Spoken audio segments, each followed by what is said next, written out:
یہ جو روٹیوں کا جو پرائس لسٹ یہ کافی اوپر ہے مجھ سے، لیکن سے بہت چیزیں جو ہیں جیسے بھی آپ یہ دیکھیں تو یہ پتیلی روٹی ہے، یہ 100 گرام ہے.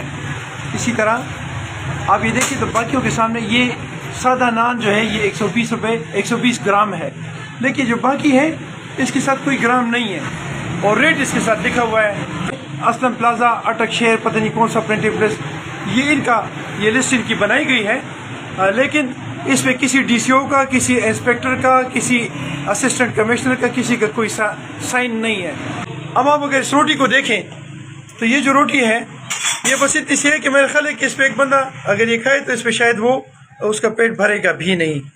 تو گورنمنٹ سے یہ ریکویسٹ ہے کہ یار خدا را آپ ایسی کوئی چیز کریں جس سے عوام جو ہے وہ کچھ نہ کچھ کھائیں تو کم از کم اس کے پیٹ میں جائے تو صحیح نا. اللہ کے بندے تو مزدوریاں نہیں ہے، وہ مزدوریاں آپ نے ختم کر دی ہے.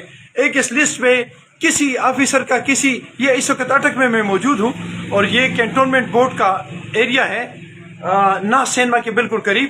میں ایگزیکٹو آفیسر کو یہ کہتا ہوں کہ آپ لوگ جب اس قسم کی چیزیں کرتے ہیں تو آپ اس پہ باقاعدہ اپنے دستخط کریں، اپنے اسٹیمپ کریں تاکہ عوام فیسیلیٹیٹ ہو سکے.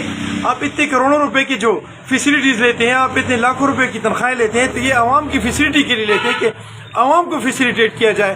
اب آپ مجھے یہ بتائیں کہ افغانی روٹی یا آلو والا پراٹھا جو ہے اس کے سامنے کوئی گرام ہے ہی نہیں. ہر بندے کی اپنی مرضی ہے کہ وہ جتنا مرضی بنا لے. ظلم کی انتہا ہے یہ. خدا اس پہ ایکشن کیجیے تاکہ یہ مسائل عوام کے حل ہو سکیں اور عوام کو تھوڑی سی سہولت ملے. السلام علیکم.